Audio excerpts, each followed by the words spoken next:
Good morning po sa inyo. Good morning, Ka Eli. Good morning po sa lahat na nakikinig sa atin ngayong linggong umaga. Sa ating po mga kababayan sa Bicol, marahay na aga sa Indogabos. Sa ating mga kababayan sa Visayas at Mindanao, maayong aga, maayong buntag. Sa ating mga OFWs, Ka Eli, na marami tayong listeners. Kumusta po kayo dyan? Magandang umaga sa inyo lahat. Opo. Yung mga nakikinig at nanonood sa pamamagitan din po ng ating Facebook Live, ay sikapin natin na mamaya mabasa ho ang inyong mga mensahe. Sana kasya pa sa oras, Ka Eli. Parati tayo naubusan ng oras. Opo.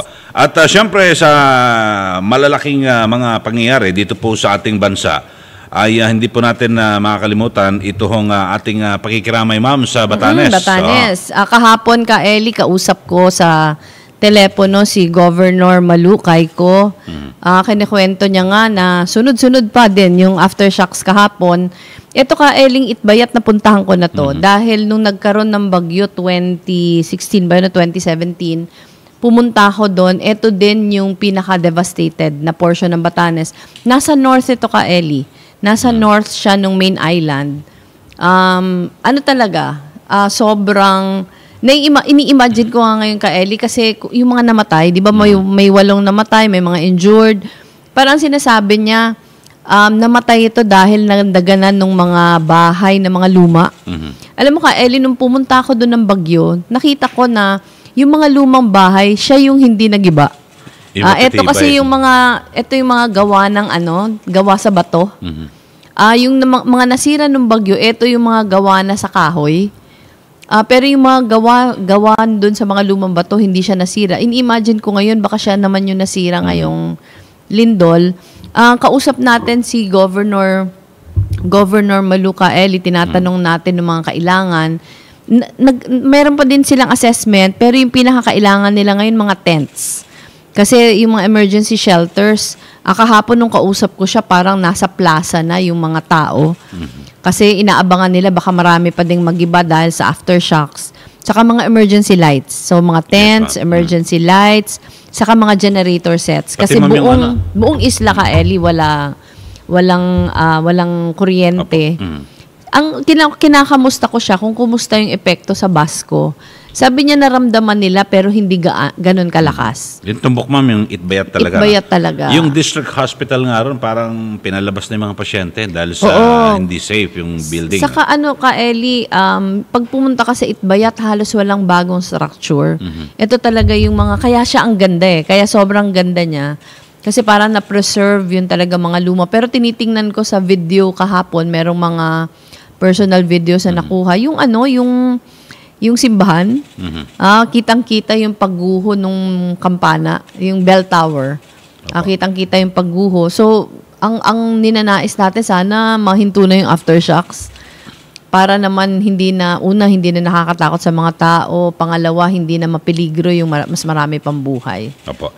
At siyempre, ma'am, siguro manawagan din tayo sa ating mga kababayan, lalo na yung mga Pilipinong nasa abroad, baka gusto po nilang tumulong dyan po sa Batanes. Baka gustong tumulong, yun po yung mga pinakakailangan ngayon, tents, mga emergency lights, generator sets. Pero alam mo naman, Ka Eli, sa Batanes, 'di ba? Dahil napakalayo niya sa main island ng Luzon, talagang sakripisyo yung pagpapadala ng gamit doon. Tingin ko ultimately mangangailangan doon ng pagkain, kasi hindi buwelo sa hanap buhay yung mga tao. Pero yun yung pinaka-immediate na pangangailangan. Baka nga, Ka Eli, baka mas madali din na yung mga gustong tumulong, cash siguro, na ipadala na lang sa provincial government para sila yung makabili ng mga pangangailangan. O baka merong mga second hand na mga hindi na masyadong kailangan o hindi ginagamit, baka pwede ipahiram muna sa kanila. Okay, so yun po, yung nangyari dyan sa Batanes at siguro sakto yan dahil sa nung Sabado nagkaroon ng quake drill. Siguro dapat ito sabay daw nga, Ka Eli.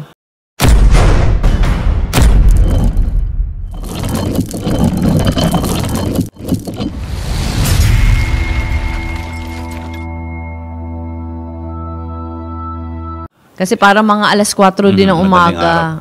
Kasi ang senaryo, ma'am, yung sa quake drill, parang pag madaling araw naman nangyari.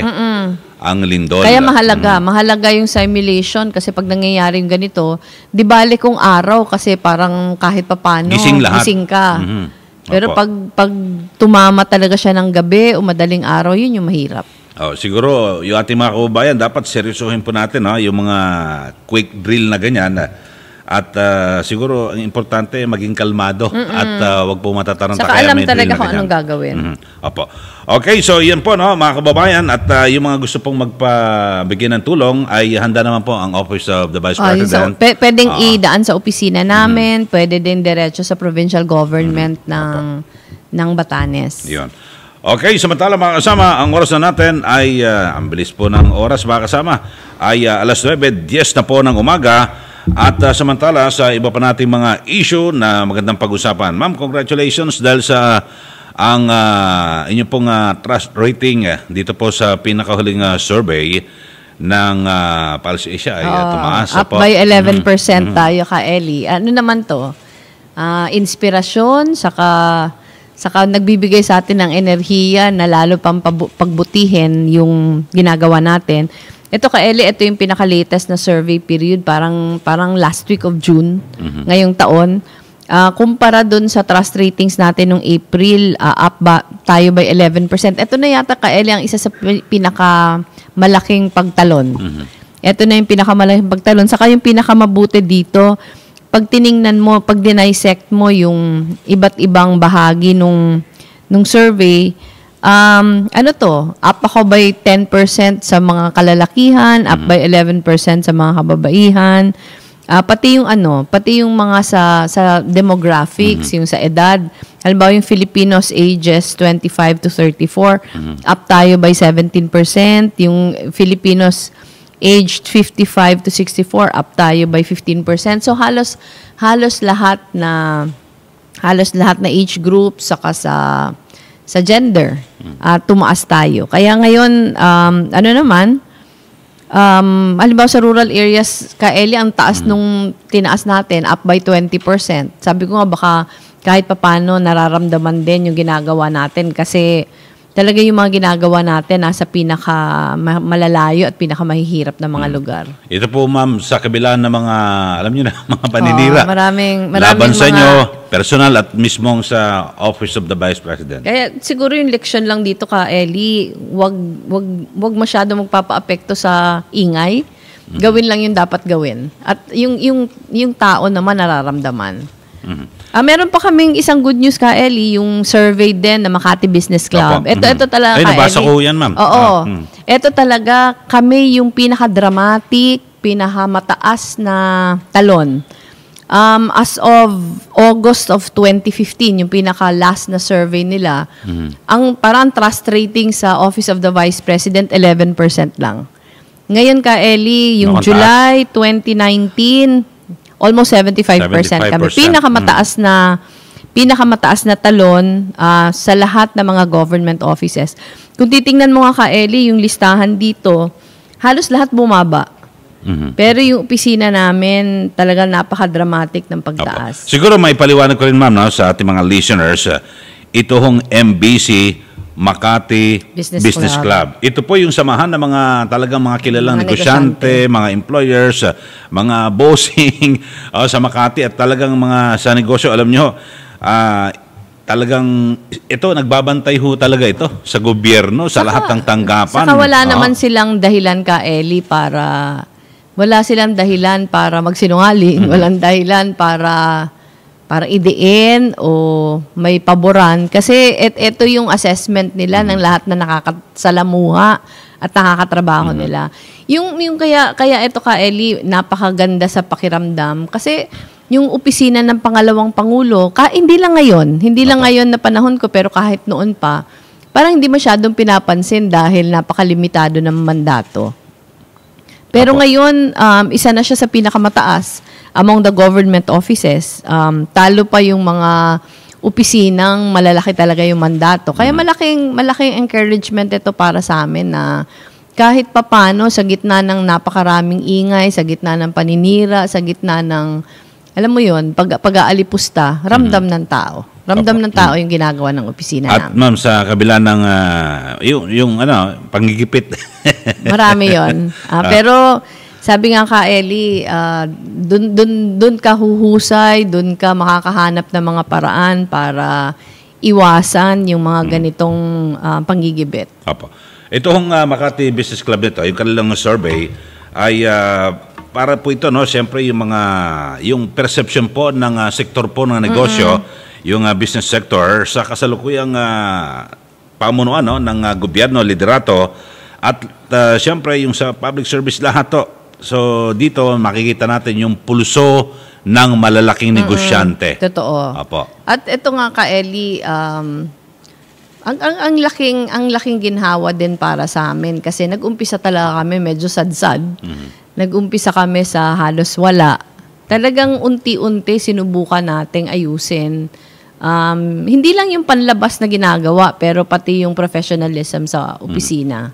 Alam mo, pag kontento yung mga empleyado, mas nakakapagsilbi din ng tama.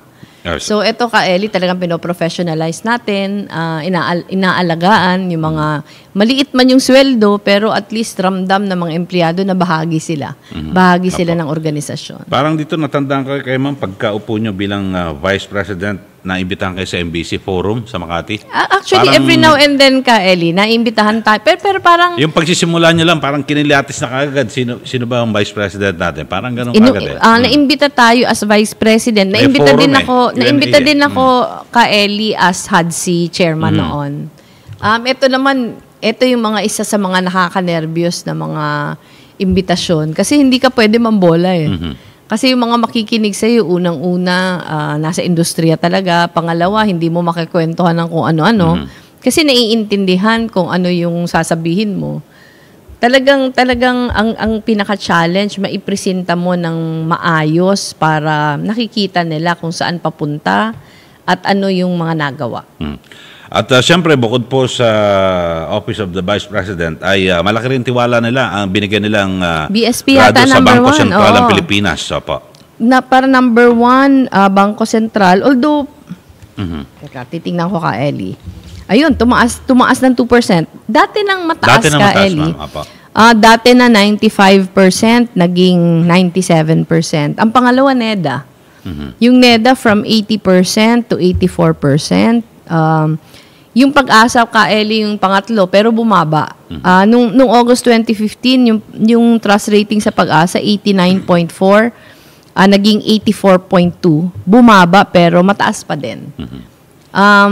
Yung sa amin ka, Eli, yun from 11% to 74%, talaga napaka-dramatic. Kaya, isang bagay itong pinagtulungan ng buong organisasyon. Apo.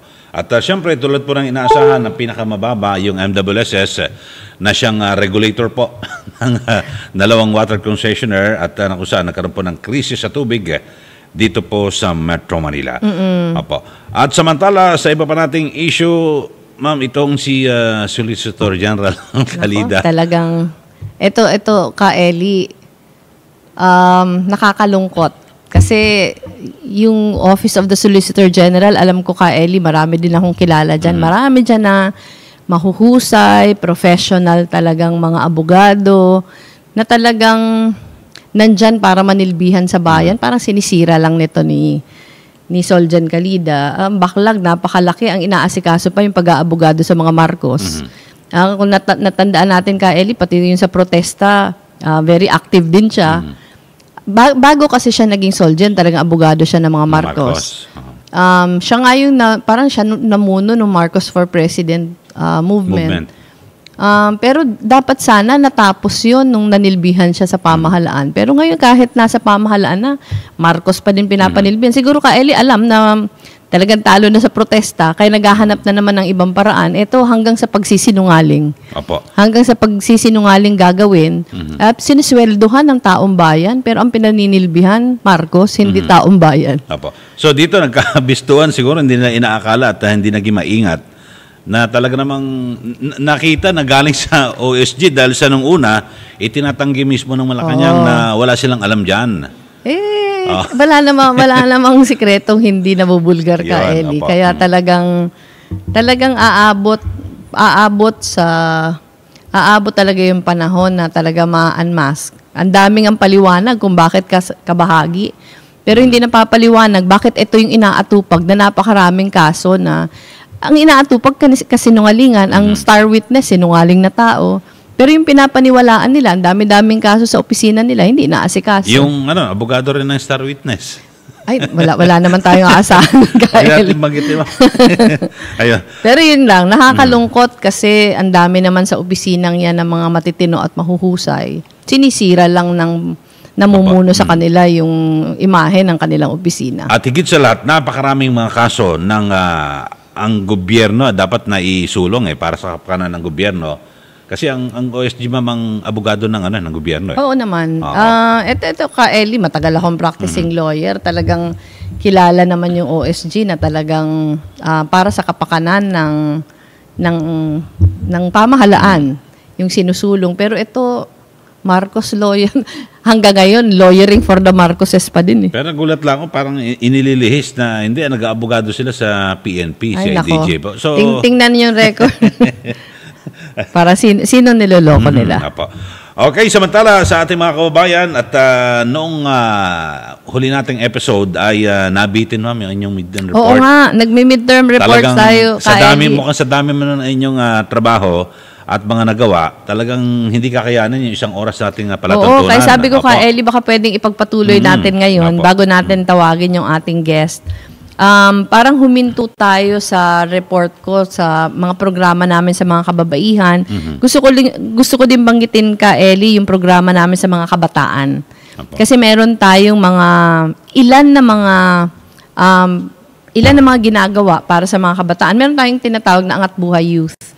Ito Angat Buhay Youth ka, Ellie, iniimbitahan natin yung iba't ibang mga youth organizations para mag-participate sila sa 4-day na training dito sa na-sponsored ng opisina. Marami tayo ditong partners. Yung pinakahuli nating run, ang partner natin, US Embassy, kasi meron silang programa, yung Young Southeast Asian Leaders Initiative. Yun yung kapartner natin. Yung pinakaunang run natin ito sa Metro Manila, na participated in by youth organizations from around the country. Pero yung pangalawa natin, ka Ellie, kinoncentrate natin sa Mindanao. Ginawa natin to sa Cagayan de Oro nung kailan ba yun? Last year, July 2018, ayun, one year ago, ginawa natin sa Cagayan de Oro. Nag-participate dito mga youth organizations from around Mindanao. Ito ka, Ellie, ang pinaka-last day kasi nito, yung 4-day training, ang pinaka-last day nito, para nagpipitch sila ng mga programa nila. Nagpipitch sila ng mga projects nila na pwedeng pondohan ng programa. Yung nanalo dun sa ginawa natin sa Mindanao ay isang organization galing sa Davao Oriental.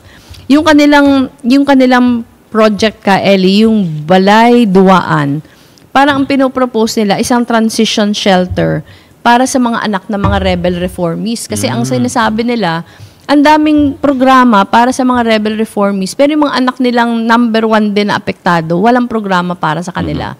Yun yung nanalong project, pinondohan ng programa natin ng 25,000 pesos para masimulan nila. Tapos sinama ko sila ka, Ellie, kasama ako. Sinama ko sila sa Seoul, South Korea. Kasi meron tayo dong partner, yung Hanyang University, na ang iniipon niya mga iba't ibang youth organizations from around the world.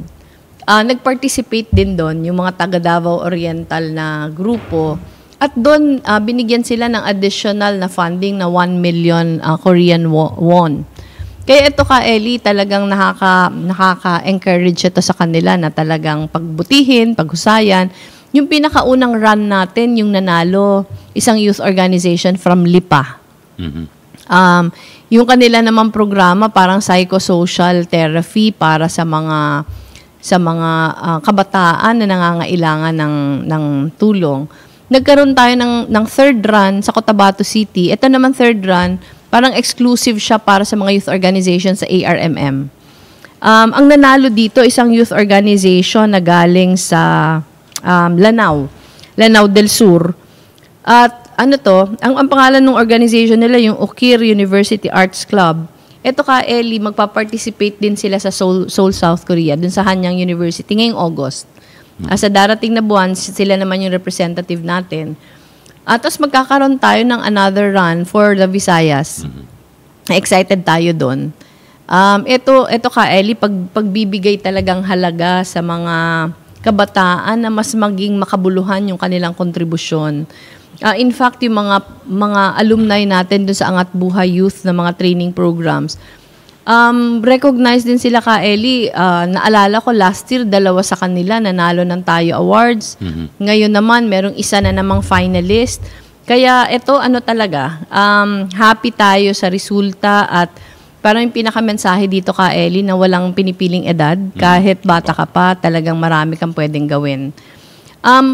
Aside from this, meron kami tinatawag na Bridging Leadership Program. Programa namin ito with Sea Oil Foundation.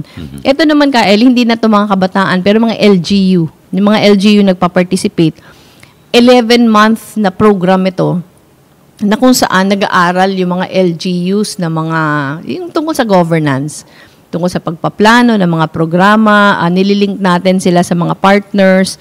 Yung pinakaunang run natin natapos na ngayon, February of 2019, 34 LGUs yung nagtapos. Tapos nagkaroon ng awarding. Ang number 1 awardee, Lambunaw, Iloilo, si Mayor Jason Gonzales. Nanalo sila ng 300,000 na cash prize. Ang pinasok nila sa competition, napakaganda ka-eling programa nila, yung Champion Farmers Program. Ito, organic farming sa Lambunaw. Yung nag-silver awardee naman, yung San Joaquin, Iloilo, sila naman kababaihan yung kanilang programa. Tapos yung pangatlo, San Remigio, Cebu, ito naman mental health program. Nakwento ko na to ilang beses ka, Ellie, kasi nagpatayo tayo doon ng mental health facility. Nung nakaraang linggo, galing doon yung head ng advocacy team ng opisina namin, si Jill. Nagdala siya ng x-ray machine at bigay naman ng isa pa nating partner, yung Angkop USA. Pero ito tuloy-tuloy na engagement with the LGU. At ang ganda ka, Ellie, kasi makikita mo yung dedication ng mga LGUs talaga. Mahirap para sa mayors na nag-aaral sila. Pero talagang pinagtutuunan nila ng pansin para mas lalo pang mapabuti yung serbisyo ng kanilang opisina. Yes, may nakikwento na ako, parang may project din kayo, yung OBP, yung magandang eskwelahan daw may nagsabi lang sa akin na, parang ito, napakaganda raw Yung, actually ka, Ellie, ilan yung... Talagang napakaganda raw ng school. Talagang hindi tinitipid. Meron nga ka, Ellie, merong isang, ang partner natin, AGAP. Ang AGAP ka, Ellie, ang binibigay nila mga preschools. Meron sa isang coastal community sa Kamsur. Napakahirap na coastal community. Talagang hindi tinipid ka, Ellie. Yung partner nila doon, yung matim ko, yung base sa Cebu na wood company. Sobrang ganda. Tapos madalas na partner natin dito ka, Ellie, yung PhilAm Foundation. Pag tiningnan mo yung mga paaralan na binibigay nila, ang gaganda. Ano to? Fully furnished. May tiles, may banyo. Usually 2 classroom ang school building.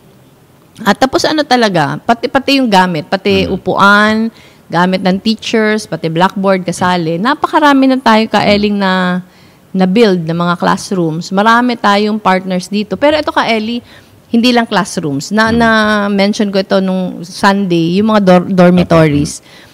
Nung Biyernes, nandun ako sa Siayan, Zamboanga del Norte. Nag-bless kami ng second na dormitory dun. Kasi nung pinakauna, pang lalaki lang. Last year. Ngayon, pang babae naman. Yung team namin na nauna sa akin doon, nandun na sila day before ako dumating. Sinubukan nilang lakarin, yung nilalakad ng mga estudyante bago nagkaroon ng dorm. Kaeli, 3 oras isang way. 3 oras tagal. 3 isang way. Meron nga kami mga team na hindi tumagal. Isang way lang yun. Pero yung mga bata, ginagawa nila yun everyday. Balik-balikan. So, balik-balikan. So, yung mga nakausap talaga namin, meron 28 dormers, yung mga sa babae. Talagang laking ginhawa. Laking ginhawa yung dorm para sa kanila. Nakasulisit din tayo sa, meron kaming napaka-husay na partner, yung Ramesh Trading. Nagbigay sila ng mga kitchen equipment. Kaya yung mga Kaeli, yung mga bata, nagdadala sila ng pagkain na lulutuin. Doon na sila nagluluto. Pag umuwi sila ng weekend, may dala na sila pabalik. Kaya nga yung nakausap ko, binabanggit nila, parang nabago yung kanilang perception. Kasi kapag ang gobyerno ang may project, yung parang basta magamit lang Ayun nga Hindi, parang hindi Basta may pinagsisikapan. naibigay, pero hindi pinagsisikapan na ayusin talaga. Kaya may mga nasa liblib na lugar sa probinsya, parang gulat na gulat yung, di ba, parang first class to. So, ibang-iba yung feeling po. Ito ka, Ellie, nakakabuelo din kasi yung partners natin. Kasi palibasa privately funded. Wala masyado yung mga bureaucratic na mga requirements para sa pagpagawa ng proyekto. Kaya mas mabilis, mas maganda. So, magandang quality. Oo. Opo. At ito, ka Ellie, meron din tayong programa tinatawag Metro Laylayan. Ito, medyo huli namin parang 2017 lang namin to naumpisahan. Kasi nakita namin, ang dami namin tinutulong sa labas ng Maynila. Pero sa Manila, meron din mga areas na nangangailangan ng tulong na hindi namin napupuntahan. So, aside from ginagawa namin sa Angat Buhay, ginawa namin yung Metro Laylayan. As of now, meron na kaming 9 na syudad na napuntahan sa isang bayan dito sa NCR. Yung bayan, yung Pateros. Pero galing na kaming Caloocan, Pateros, Malabon, Navotas, Pasay, Marikina, Muntinlupa, Parañaque, Manila, Tanay. Yung ginagawa namin ka Ellie, pagpunta namin doon, iba-iba yung nangyayari. Meron job fair, marami kami mga partners na kasama. Paminsan ka Ellie, mga 1,000 jobs ang available. Merong medical dental, meron tayong mga ginagawa sa mga daycare centers. Marami yung ginagawa na pag nag-apply ka, lahat na opisina nandun na. Nandun na yung SSS, nandun na yung mag-ID, so, nandun na yung lahat. One-stop shop doon na. One-stop shop. Pero hinahanap namin ka, Ellie, yung pinakamahirap na family doon. Kung saan kami pumunta, ang barangay, hinahanap namin yung pinakamahirap at binibigyan namin ng tulong. Yung tulong na binibigay namin, sobrang saya ka, Ellie, kasi nakita namin na nagamit talaga sa tama. Halimbawa, yung sa Parañaque, yung Antipuesto family, sila, ang hanap buhay nila ka, Ellie, nagluluto ng bopis. Tapos, yung bopis, nilalako nila, naka-sidecar. Parang alam mo yun, yung padjak. Iniikot nila sa gabi, nabigyan namin sila ng bagong gamit. At ngayon, talagang gamit na gamit nila, yung binigay natin. Meron din tayong binigyan, yung Valderrama family sa Tondo. Yung binigay namin na tulong, ginamit nila pansimula ng isang food stall na yung update sa amin ngayon, kumikita na ng maayos. Naalala ko sa sa Muntinlupa. Muntinlupa ka, Ellie, may binigyan kami ng parang 10,000 pesos. The following week, pagbalik namin, kasi minomonitor ito ka, Ellie, pagbalik namin, yung 10,000 pesos, nakapagawa na siya ng sari-sari store. So talagang sobrang saya na kahit papano yung konting tulong talaga namumultiply ng many times over. Meron din tayo ka Ellie. Ito yung ginagawa talaga ng Office of the Vice President. Kahit yung hindi pa ako yung VP. Merong medical and burial assistance.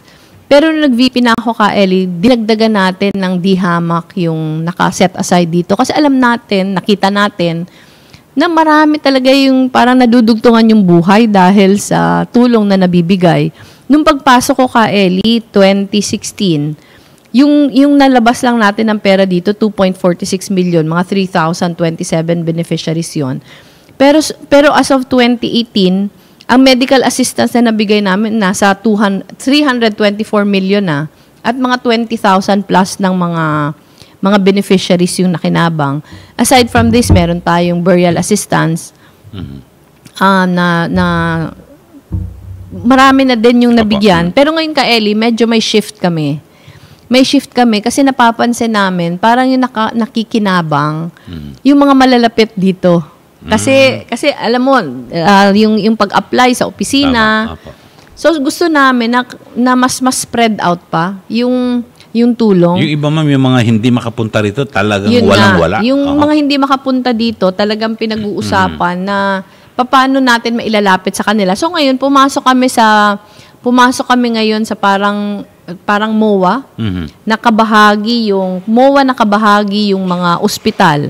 Meron tayo meron na tayo sa Heart Center, meron tayo sa Kidney Institute, meron tayo sa National Children's Hospital, sa East Avenue Medical Center, sa Lung Center. Pero ngayon, meron na din tayo sa mga ospital, sa Rizal Medical Center, meron na tayo. Yung Jose Rodriguez Memorial Hospital. Tapos nagtitingin pa kami ka, Ellie, kung paano makakahanap sa Visayas at Mindanao, saka sa Southern Luzon, saka sa Northern Luzon. Opo. Para yung mga nangangailangan ng tulong doon, hindi na kailangan pumunta dito sa Maynila. Ayun, apo. So, yun yung bagong ngayon, shift. sigurado ma'am, talagang dudumugin kayo dahil sa, alam niya na nangyari sa PCSO. Totoo. Kaya dito, Lalo na ngayon, wala na yung tulong. Yung reklamo, dinumog na kami ka Eli kasi parang mula 2016 ba o 2017, lumiit ng dihamak yung binibigay ng PCSO. Apo. Kumpara nung mga nakaraan. So, talagang dumudumog sa opisina kasi kulang na. Apo. Pero ito ka, Eli, siguro pahabol na lang yung istorya ng pag-asa. Every Sunday, meron tayong istorya ng pag-asa ang fini-feature. Mamaya, meron tayong i-feature. Pero yung istorya ng pag-asa, sinimulan natin November of 2016. As of now, meron na tayong 474 na istorya ng pag-asa champs. Ito, meron tayong partner schools na kung saan sa mga paaralan na to nagkaroon na din ng mga istorya ng pag-asa chapters. Pero yung pinaka-innovation natin nito ka, Ellie, for 2 years now, meron tayong istorya ng pag-asa Film Festival. Ito ka, Ellie, yung Film Festival, ginawa natin yan starting last year. Nagkaroon ulit tayo this year. Nakita natin yung best film ngayon, yung Kadodoy. Pinuntahan ko siya ka, Ellie, nung Biyernes. Sa Kabasalan, Zamboanga, Sibugay. Nadidiscover natin yung mga inspiring talagang kwento. Nung pagpunta ko sa Marawi, binisita ko yung White Helmet Rescue Team. Mamaya, ang bisita natin yung filmmaker ng White Helmet Rescue Team. So, talagang ito ka, Ellie, marami tayong mga inspiring stories na feature. Tayo ka, Ellie, magkasama tayo sa ibang bansa. Apo. Nag-interview tayo ng mga istorya ng pag-asa champs. Galing tayo sa Vancouver, Canada, sa New York. Ako, may in-interview din ako sa Berlin, sa London. May in-interview tayo doon sa Hong Kong. At yung balak natin sa mga lugar na maraming OFWs. May mga nag-request mo, Middle East naman daw. Yun na nga. Actually ka, Ellie, naka-schedule na ito dati pa. Kaya lang nag-eleksyon. Apo. So, talagang sinet aside muna natin. Tapos ito ka, Ellie, yung Ahon Laylayan Coalition. Isa itong bagong innovation sa opisina. Sinimulan namin to last year. Ang ginagawa namin ka, Ellie, sa mga lugar, meron ngayon sa Bicol, meron sa Panay Island, meron sa Negros, meron sa ibang lugar sa Danao. Ino-organize natin yung mga sector. Tapos, ino-promote natin yung konsepto ng People's Council. Kung saan meron silang plataforma para nakakasali sila sa pagplano ng mga programa ng gobyerno. Ito yung pinagkakaabalahan natin ngayon ka, Ellie. Actually, hango ito sa modelo sa Naga. Kung saan empowered talaga yung mga sektor, kabahagi sila sa governance, at tinutulungan talaga yung capacity building ng mga sektor, tinutulungan sila kung paano ipapakipaglaban yung kanilang mga karapatan. Okay, ma'am, pahapyaw lang at yung mga mensahe natin. Bago natin tawagin yung ating guest. Ayan, Ara Barbante, good morning po, VP Lenny S. Borgi Santilan, nako, kasama natin to ka, Ellie, sa Hong Kong, kumusta kayo dyan? Jopas Okendo, mabuhay ang totoong VP Lenny. We love you from Renegades family. Renegades, Hong Kong din ito. Meron din dito lang sa malapit. Good morning po, Madam VP at ka Ellie. Pabati naman po kami dito sa nanonood ng FB Live sa Barangay Commonwealth QC. Kumusta po kayo dyan? Amy Hardin. Kumusta kayo, Amy, saka sa mga kasama mo? Eto, Silves Mabini Aguilar, we support you. Alam namin na suportada din kayo ng Diyos. Maraming salamat sa iyo, Silves. Ella Orot, nako, from Malaysia. Kumusta ang mga Pilipino dyan sa Malaysia? Ingat po kayo lagi. Ito si Ross Gabutina Bolaño, watching from Rojas City, Capiz. Nako, alam mo ka, Ellie, ewan ko kung nakabisita ka na sa Rojas City. Isa to sa pinaka-paborito kong mga lungsod. Napakaganda. Vivian Apaap, maraming salamat sa iyo. Romel Santiago, maraming salamat din. Maki George, hello from Australia. Kumusta ka dyan, Maki? Bibisita ako dyan very soon. Ditha Kiapon, good morning po. Good morning din sa iyo, Jess Leonidas. Maraming salamat. Rodela Guerrero, Rosalita Meres Magracia, Let's Pray Batanes. Raymark Barela, lagi kami nasa likod nyo. Maraming salamat. Ito, Hong Kong ulit. Sheena Lunas, kumusta kayo dyan? Ito naman, watching from California, May Villafuerte. Kumusta po ang mga kababayan natin dyan sa California? Meron pa isang California, hindi ko alam kung paano ito i-pronounce. Matea Joy Zamaila, watching from Los Angeles. Nancy Padrinaw, maraming salamat sa iyo. Trinidad Estrella. Ito California ulit, Abraham Castillon. Renan Gabara. Ito Boracay Island, Aklan. Nadine Talavera, kumusta ka dyan? Josephine Rute. Richard Agravante. Ito from Tacloban, Samlito Amueva. Sally Yang, kumusta ka Sally? Kapangalan mo nanay ko.